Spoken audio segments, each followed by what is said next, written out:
Jeffrey, what is all this garbage that you're putting into your body? Have you even seen the ingredients list of that? Red 40? Atrazine? You know that's the chemical that turns frogs gay, right? Why don't you just respect yourself and live a nice, clean, healthy life?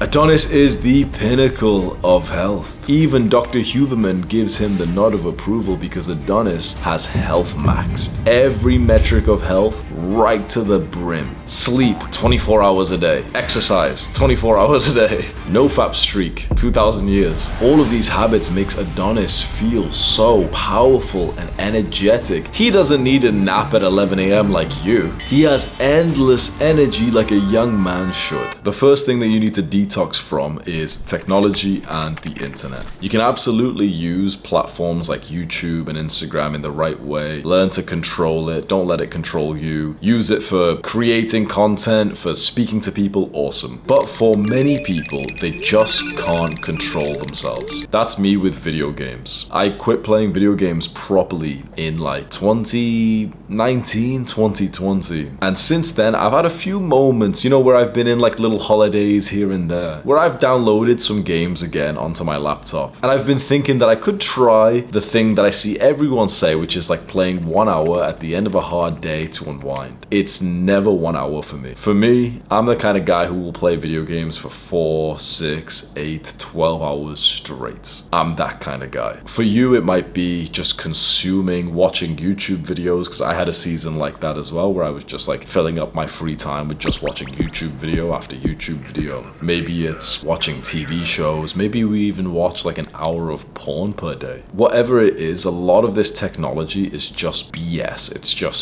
so bad for your brain, especially with how technology is going when we have these fucking brain rot, all these edits, like all fucking hit markers, explosions and shit like that. Mr. Beast pedophile videos.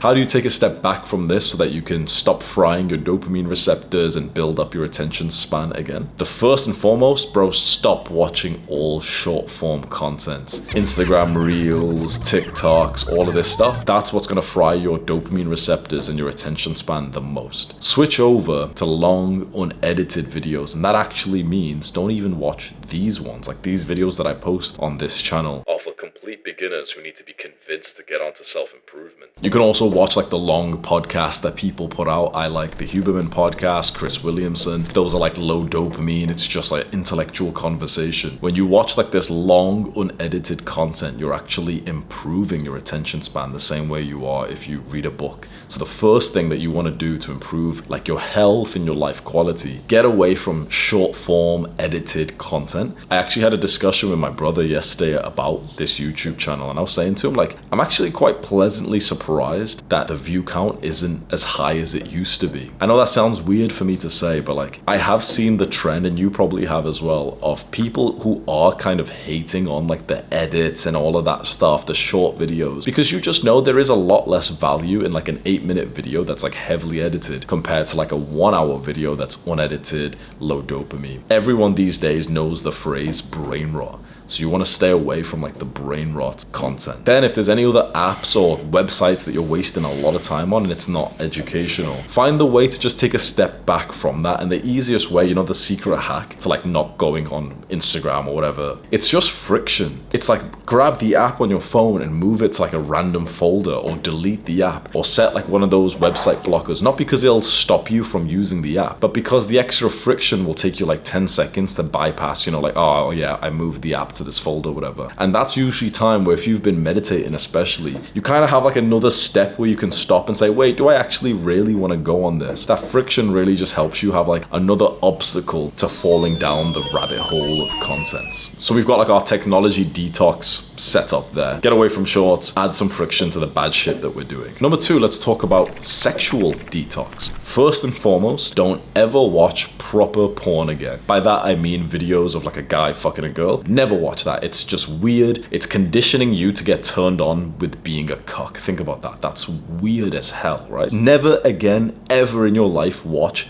like a man's cock going inside of another woman. If you absolutely can't quit right now, tame it down to the point that you're watching like a girl who's dressing sexy or she's like twerking or some bullshit like that. Like, it's still bad for you, but it's certainly better than getting this cock fetish of like, you know, just being sat there like a monkey watching two people have sex. Then start taming it down more. If you can't stop jacking off, which a lot of people can't because it's an addiction, go down to like literally just looking at pictures of like an attractive girl, maybe even just one picture. Then at that point, we're at like quite a low dopamine level, which is awesome. And from that point, it's a lot easier to get onto NoFap and start hitting the streak of like 3 days, 7 days, 20 days. It's really difficult to go from like watching full-on porn to basically cutting it out immediately because you're just so addicted to it. You're so used to that level of stimulation. So we want to cut out porn completely, and we want to kind of like level down the intensity of any kind of like graphic content that we're watching. But along with our sexual detox, we also want to think about actually having sex as well. What I would suggest is just a simple rule. Look, I don't know what religion you follow. I don't know what your values are, but there's one simple rule which is going to sound like quite a low barrier, but I actually think it's a pretty good rule. Only have sex with girls that you actually like and you respect. Don't have sex with girls that you've just kind of met and you don't really know them. You don't even know if you like them. It's never ever worth it. I know what you're thinking. Like, if there's a girl you've just met and she's moderately attractive, but you don't know if you like her, but she wants to have sex with you, 99% of guys will go and have sex with her. Whether you say you're Muslim or Christian or whatever, 99% of guys will have like sex with the girl who wants to have sex with them, just because most guys are just scarce mindset, lonely, so needy for sex. But if you can have the iron will, the resistance, the discipline to choose who you're bonding with, to choose who you're fucking, that's so powerful and so attractive. So I'm not saying to not have sex at all. I'm just particularly saying don't do it with girls that you don't like. You know, like kind of like brain dead girls, girls who aren't even nice, girls who you get like post-nut clarity with. Like, that phrase post-nut clarity is so popular amongst the youth, right? And I actually forgot it was a thing for a long time, because when you just get with a girl that you actually like and love, you don't get post-nut clarity. If you're someone who's nutting right now and you end up getting post-nut clarity with a girl or with porn, that's literally your sign that you're doing something wrong. Like, if you're literally with the right person, and it doesn't just need to be one woman for the rest of your life, but if you're just with a girl that is actually nice, you don't get post-nut clarity. You like literally, you still feel bonded towards her. Maybe you're like, you know, a little bit tired or whatever after you bust. Okay, fine. But you don't get post-nut clarity when you're with a girl that you should be with. You only get it when you're with like some random girl where now that like all the seed is out of you, now you're like, oh damn, she's actually a loser. I don't even like her. I don't even know why I'm here. Why am I wasting my time with this? Use post-nut clarity as kind of like a categorization to know if you've just been doing something that was right or wrong. If you get that weird feeling where you kind of want her to leave or you need to leave afterwards, you don't want to be around her, that's not someone you should be splitting your fucking soul with. Go and find a woman that you actually love, and then honestly, bro, the sex is so much better as well. Then you can like when you sleep with the same girl hundreds of times, that's when you can really like pound, and that's when you know you last way longer and everything. This short string of hookups that like the young generation seems to be into, like, you know, our age group of like 16 to 28 years old, just seems so retarded. And of course, like, I'm judging it because I've been here. Of course, that's how I have the viewpoint that I have. So it's not what it's all cracked up to be. In fact, I've literally got a video ready to record which is titled "Pussy Ain't All That." Like, if it's a woman you love, fine, but that's just like a bonding experience. That's like making love. Okay, sweet, that's awesome. That's like still one of the most fulfilling, flow state inducing experiences you could have. But if it's like this weird, like, you know, this random girl you just met, that's the thing you need to detox away from. We've got technology and sexual detox covered. Let's talk about physical detox. How do you physically get rid of all the shit that's inside of you and start to feel healthier? Of course, you can go and sleep and everything, but I want to talk about weird specific stuff you probably didn't think of.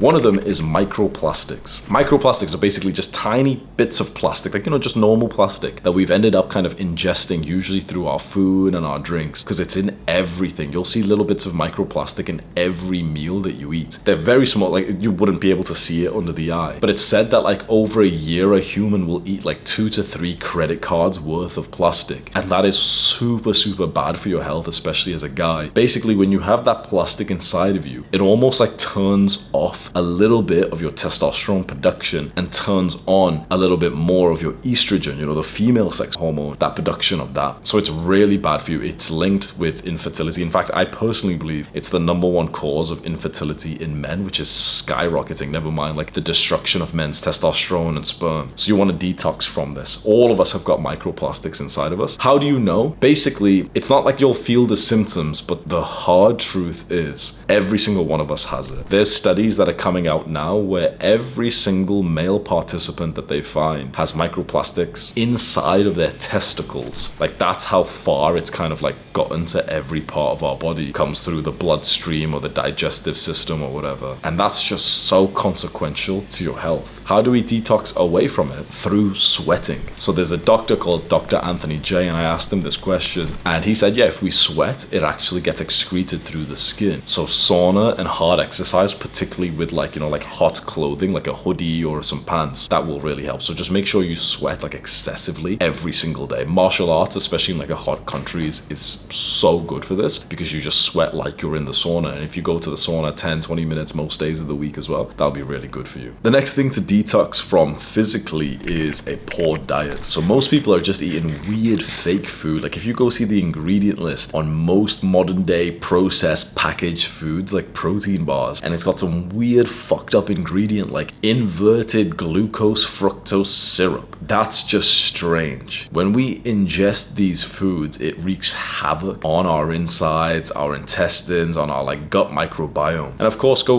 watch some like doctor. I'm not a doctor, I'm just a bro scientist. But I'm also fitter and probably healthier than 99% of the doctors out there. So by all means, go follow the nerd who doesn't actually practice what he preaches, or follow the simpleton who just actually gets the result in the first place. Most doctors will tell you that you can go ahead and eat a bunch of bread and flour, and they'll tell you red meat and eggs are unhealthy. But also most doctors are fat fucks. Quite frankly, most doctors are actually like, I'd actually argue like bad people. When you see the industry of what they did, people that were put into positions of authority took bribes for a few $1,000s here and there, and then we have the bullshit food pyramid. We have like doctors who were telling us that cigarettes are healthy. So now when doctors are telling you that a normal human diet is unhealthy, that you shouldn't be eating meat and eggs and things that humans have ate for thousands of years, be wary. This is a controversial point because a lot of people are stuck in like, the system. Like a lot of people have like no balls, and so they just listen to whatever their government and their doctor tells them. So when you have some guy who doesn't have credentials tell you like, oh yeah, like I don't follow any of the advice any doctor says, I actually do the complete opposite. They say to eat less meat and eggs. I eat 10 times more meat and eggs than they suggest. They say that you should avoid